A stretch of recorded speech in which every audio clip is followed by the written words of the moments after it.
नापाक में स्वागत है आपका। मैं हूं आपके साथ विवेक शांडिल्य। नापाक वो मंच जहां पाकिस्तान के हर झूठ, हर चाल, हर फरेब को बेनकाब करते हैं, जहां आतंक को पालने पोसने वाले मुल्क की असलियत आपको बताते हैं। आज की सबसे बड़ी और सनसनीखेज खबर पाकिस्तान से है, जहां पर आतंक का तांडव एक बार फिर पाकिस्तान की छाती पर हुआ है। टीटीपी यानी तहरीके तालिबान पाकिस्तान एक बार फिर से पाकिस्तानी सेना को निशाना बनाने में कामयाब हो गया है। बड़ी बात यह है कि इस बार टीटीपी ने पाकिस्तान के 11 जवान मार दिए हैं। वही पाक सेना जो अक्सर आतंकियों को पनाह देती है, अब खुद वही निशाने पर है। सबसे बड़ा सवाल कि क्या पाकिस्तान अब अपने पालतू आतंकियों से हार रहा है? नापाक पाकिस्तान वही देश है जो दुनिया के सामने शरीफ बनने का नाटक करता है, लेकिन पाकिस्तान असली में धोखे और आतंक की सबसे बड़ी इंडस्ट्री बन चुका है। और चूंकि पाकिस्तान हमारे पड़ोस में है, तो पड़ोसियों से, खास करके पाकिस्तान जैसे पड़ोसियों से सतर्क रहना जरूरी भी है और जिम्मेदारी भी है। चलिए देखते हैं नापाक।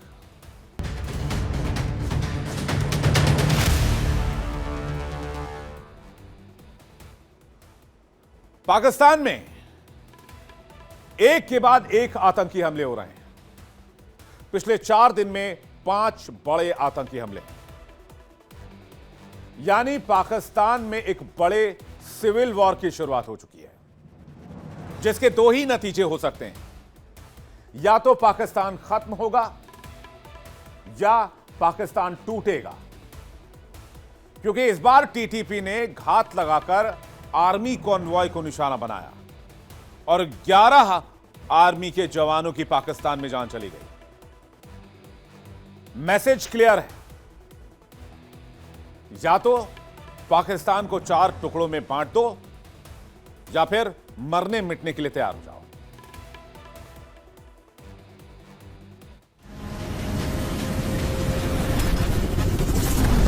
अल्लाहु अकबर कबीरा व मा रमैता इज़ रमैता वलाकिन अल्लाह रमा। माशाअल्लाह।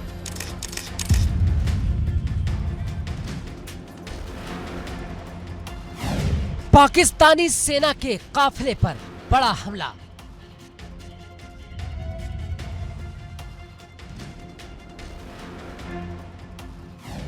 ग्यारह सैनिकों की मौत से दहला पाकिस्तान।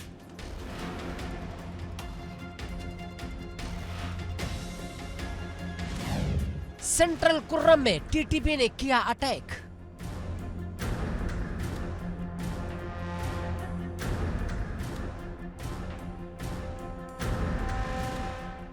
पाकिस्तान जो दशकों से भारत के खिलाफ आतंकवाद का पनाहगाह रहा है, अब खुद अपनी ही आग में झुलस रहा है। टीटीपी जैसे समूहों को पाकिस्तान ने ही पाला पोसा, लेकिन अब ये उसके गले की हड्डी बन गए हैं।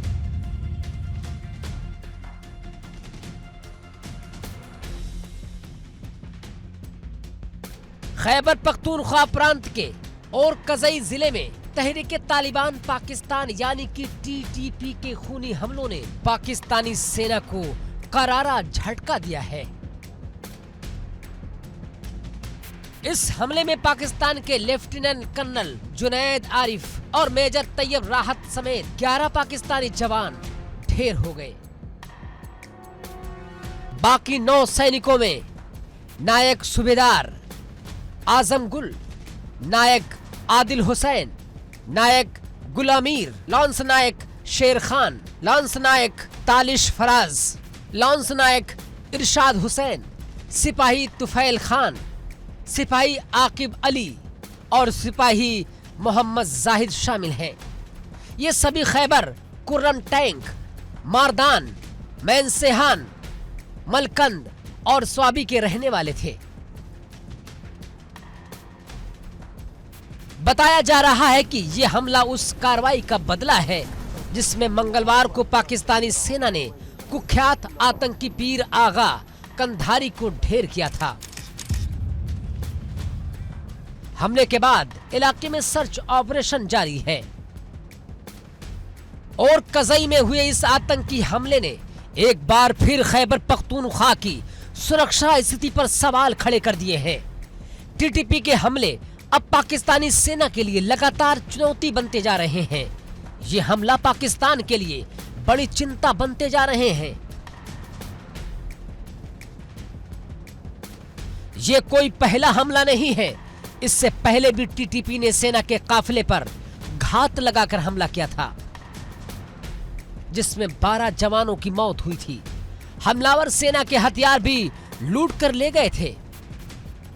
उस वक्त टीटीपी ने सोशल मीडिया पर पोस्ट डालकर हमले की जिम्मेदारी ली थी और यह हमला सबसे बड़े आतंकी हमलों में से एक है। टीटीपी का हमला, 11 पाकिस्तानी सैनिक ढेर, कर्नल मेजर समेत 11 पाक जवान की मौत, कई पाक सैनिक गंभीर रूप से घायल। मुठभेड़ में टीटीपी के 19 लड़ाके भी मारे गए। टीटीपी ने सोशल मीडिया पर ली जिम्मेदारी। बता दें कि पहले भी सेना के काफिले पर हमला किया, जिसमें 12 पाकिस्तानी फौज की मौत हो गई थी। रिपोर्ट्स के मुताबिक टीटीपी के लड़ाकों ने पहले आईईडी ब्लास्ट से सेना के काफिले को रोकने की कोशिश की, जिसके बाद घात लगाकर हमला किया गया। पाकिस्तानी सेना ने जवाबी कार्रवाई करते हुए इलाके को घेर लिया और कई आतंकियों को ढेर करने का दावा किया। फिलहाल इलाके में सर्च ऑपरेशन जारी है और सुरक्षा बलों ने पूरे क्षेत्र को सील कर दिया है। आपको बता दें कि पिछले कुछ महीनों से पाकिस्तान में आतंकी गतिविधियां तेज हुई हैं। 2014 में एक बड़े सैन्य अभियान के बाद टीटीपी को पीछे धकेलने के दावे किए गए, लेकिन 2021 में अफगानिस्तान में तालिबान के दोबारा सत्ता में आने के बाद हालात फिर बिगड़ने लगे। इसके बाद पाकिस्तान ने कई बार अफगान प्रशासन पर आरोप लगाए कि काबुल आतंकियों पर नियंत्रण रखने में नाकाम साबित हो रहा है। 10 अक्टूबर 2009 रावलपिंडी में जनरल हेडक्वार्टर पर हमला। हमलावरों ने सैन्य वर्दी में घुसकर गोलीबारी की और बंधक बनाए। 22 मई 2021 कराची में पीएनएस मेहरान नौसैनिक एयरबेस पर हमला। हमलावरों ने बेस में घुसकर विस्फोट और गोलीबारी की। 16 अगस्त 2012 कराची में पीएनएस मेहरान नौसैनिक एयरबेस पर हमला। हमलावरों ने बेस में घुसकर विस्फोट और गोलीबारी की। 16 दिसंबर 2014 पेशावर में आर्मी पब्लिक स्कूल पर हमला। पाकिस्तान सैनिकों के परिवार को निशाना बनाया। 4 मार्च 2025 बनु खैबर पख्तूनख्वा में सैन्य बेस पर सुसाइड बॉम्बिंग और हमला। 11 मार्च 2025 जाफर एक्सप्रेस ट्रेन हाईजैकिंग, सैन्य कर्मियों को निशाना बनाया। ये हमले पाकिस्तान की आंतरिक अस्थिरता को दर्शाते हैं, जहां सेना को घरेलू और सीमा सुरक्षा दोनों का सामना करना पड़ रहा है। पाकिस्तान और तहरीक तालिबान पाकिस्तान यानी कि टीटीपी के बीच जंग कोई नई नहीं है, पर यह संघर्ष एक बार फिर चरम पर है। इस जंग की जड़ें 2007 में है, जब लाल मस्जिद ऑपरेशन और जनरल परवेज मुशर्रफ की नीतियों के खिलाफ उग्रपंथी गुट एकजुट होकर टीटीपी के नाम से उभरा था। टीटीपी का मकसद पाकिस्तान में शरीयत आधारित शासन लागू करना है। सरकार की ओर से कई बार वार्ताएं हुई, लेकिन हर कोशिश आतंकवादी हमलों में तब्दील हो गई।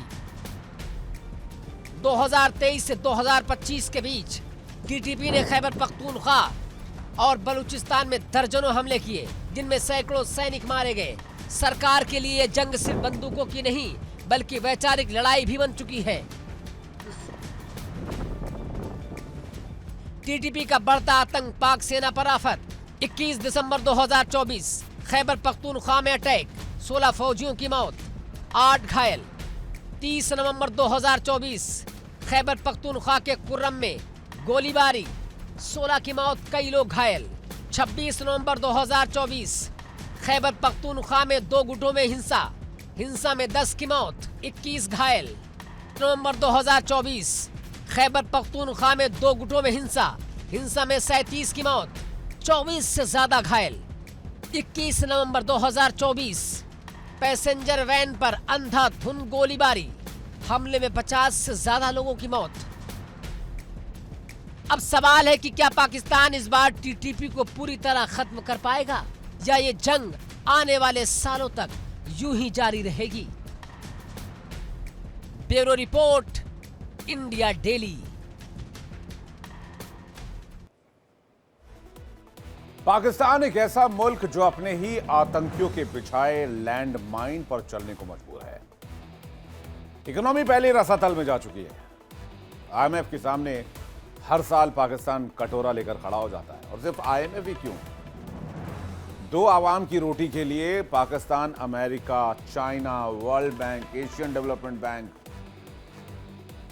कहीं पे भी चला जाता है कटोरा लेकर और बात भारत से जंग की करता है।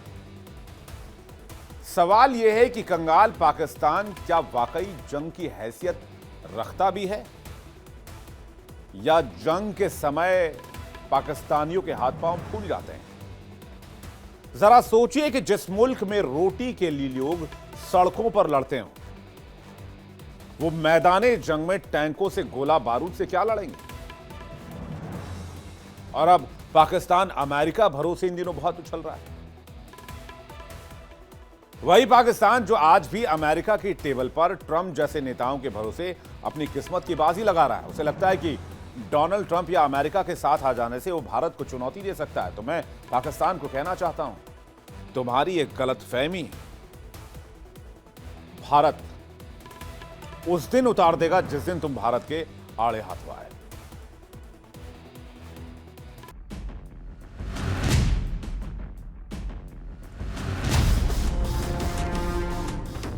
पाकिस्तान जो सांस लेने के लिए भी दूसरों का आसरा रखता है, जिसकी हर सांस कर्जदार है,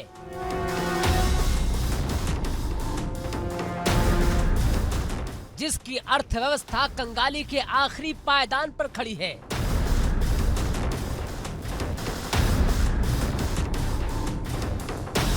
जिसकी आवाम भूख और बेरोजगारी से कराह रही है,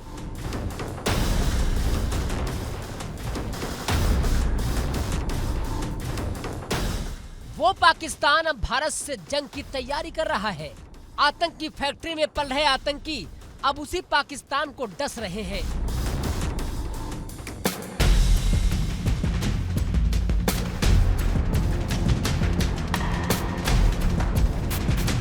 फिर भी इस्लामाबाद का हुक्मरान ट्रंप के भरोसे युद्ध की डींगे हाँक रहा है।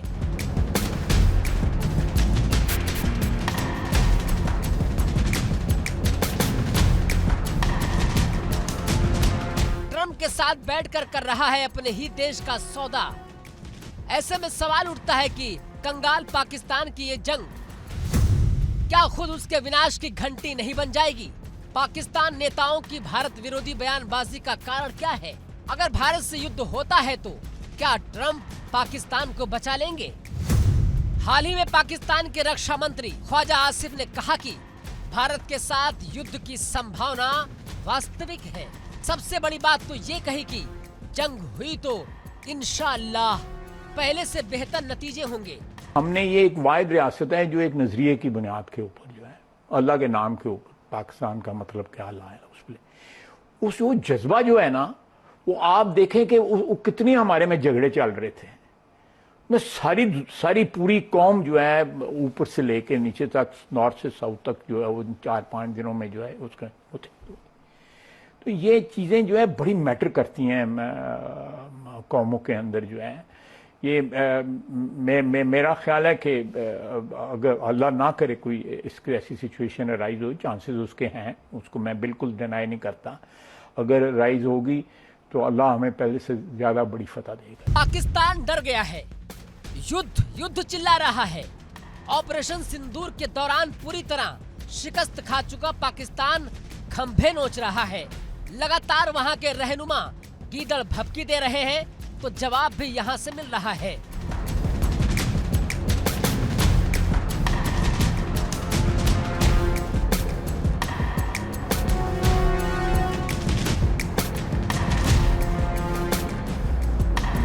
आज एयरफोर्स डे पर air chief marshal AP Singh ने दोहराया है, 4 दिन में पाकिस्तान परास्त हो गया। आप समझ सकते हैं कि जो देश 4 दिन तक टिक नहीं पाया वो जंग लड़ने की बात कर रहा है।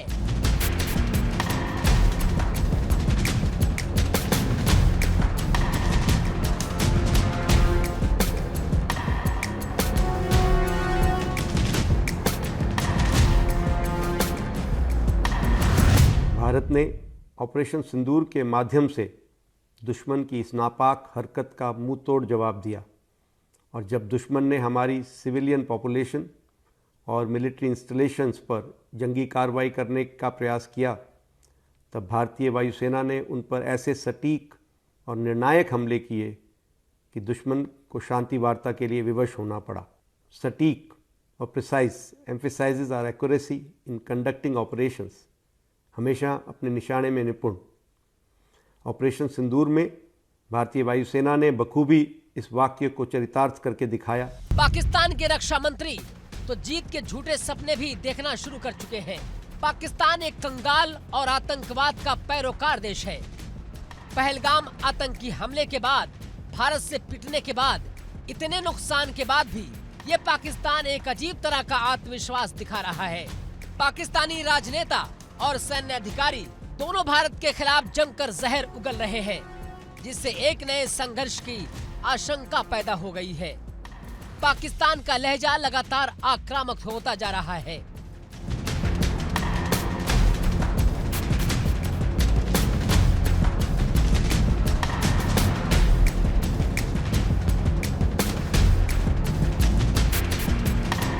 पाकिस्तानी रक्षा मंत्री के इस बयान से आशंका जताई जा रही है कि युद्ध की स्थिति में पाकिस्तान सिंधु नदी पर बने भारत के बांधों, नहरों, हाइड्रो इलेक्ट्रिक प्रोजेक्ट पर हमला कर सकता है। पाकिस्तानी सेना प्रमुख फील्ड मार्शल आसिम मुनीर इस तरह के हमले की धमकी दे चुका है। पाकिस्तान सिंधु नदी समझौते को स्थगित करने के भारत के ऐलान से चिढ़ा हुआ है। पाकिस्तान ने सिंधु नदी के पानी को रोकने के भारत के फैसले को अपने अस्तित्व से जोड़ दिया है और कहा कि अगर वो किसी भी तरह का ढांचा बनाने की कोशिश करते हैं तो हम उस पर हमला करेंगे। पाकिस्तानी सेना लगातार गीदड़ भपकियां दे रही है, लेकिन ये आतंकिस्तान भारत का हमला भूल गया। ये नया भारत है और इसे जवाब देना अच्छे से आता है। हिंदुस्तान ने ये साफ कर दिया है कि वो आतंक बर्दाश्त नहीं करेगा।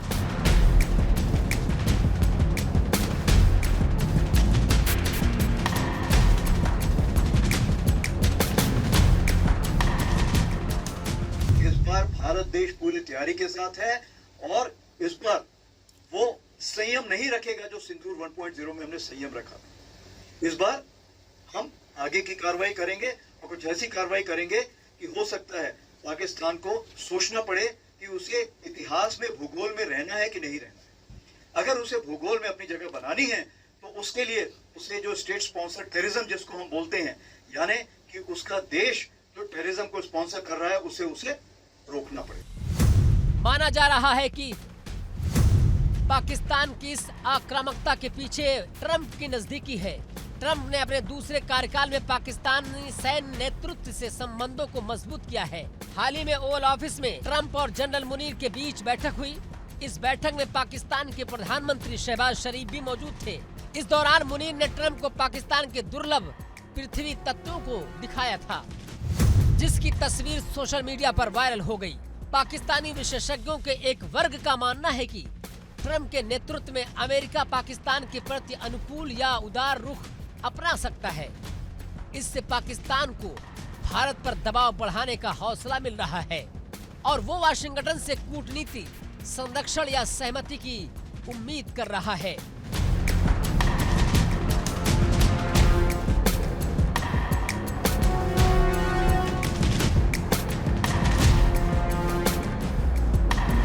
यह भी कहा जा रहा है कि पाकिस्तानी सेना और सरकार अपनी अलोकप्रियता को मिटाने के लिए भारत विरोधी कार्ड खेल रही है। जिस मुल्क के पास अपनी फौज को खाने तक का बजट नहीं, वो भारत जैसी महाशक्ति से जंग की बात कर रहा है।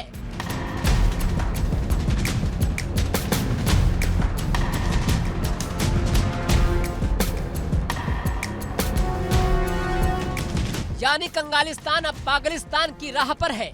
पाकिस्तान की असल जंग भारत से नहीं, उसकी जंग अपने हालात से है, भ्रष्ट नेताओं से है, भूख से है, आतंक से है। और जब तक पाकिस्तान इन दुश्मनों को नहीं हराएगा, हर बार जंग की बात सिर्फ उसके पतन की कहानी बनेगी।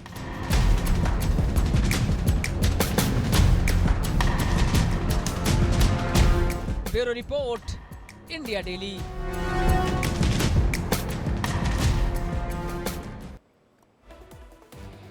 वैसे पाकिस्तान पर एक देसी कहावत बहुत फिट बैठती है, थोथा चना बाजे घना। वक्त की कमी है, नहीं तो मैं आपको इस कहावत, देसी कहावत का मतलब भी समझा देता। जल्दी से आप गूगल कर लीजिए और पता कर लीजिए इस कहावत का मतलब क्या होता है। आपको भी लगेगा कि ये कहावत पाकिस्तान के लिए बिल्कुल फिट है। बहरहाल खास पेशकश में फिलहाल इतना ही।